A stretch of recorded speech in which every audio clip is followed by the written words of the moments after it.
You've caught Carri in the old Country Boy mine in Breckenridge, Colorado with mine foreman Eric, who also serves as a tour guide. So this mine opened in 1994 for tours, but the history beyond tours is very extensive. Yes, it is. History of gold mining just in the Breckenridge area is the history of Colorado. And our mine here began in 1887. When a couple of prospectors came here to Breckenridge, and those guys discovered gold right where modern-day 7-Eleven is.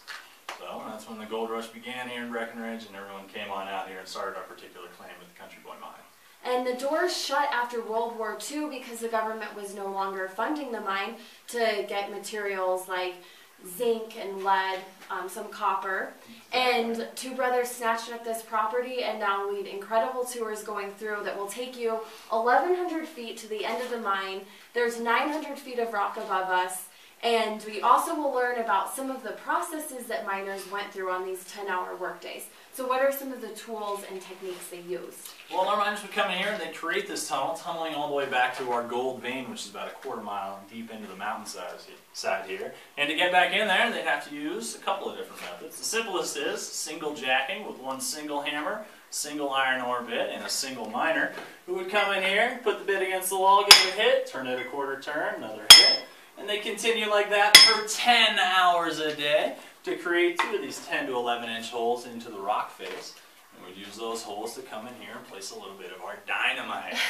That dynamite would blast the hole down here into the mountainside and get us another 10 to 11 inches further down towards that gold vein.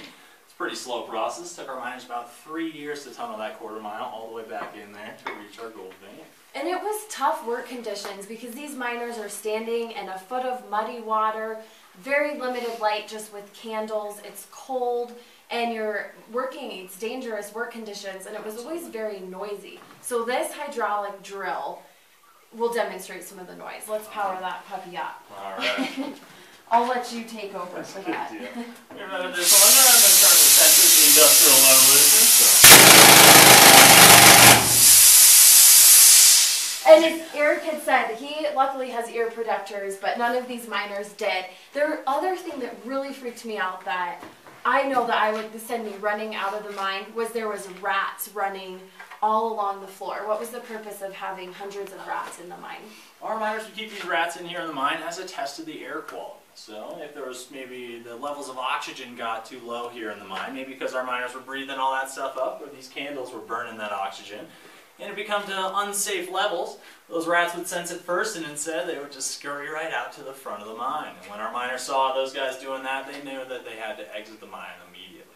So good thing they have that extra sixth sense. I might actually have been okay with rats if they were going to save my life in that situation. Become the old buddy-buddy.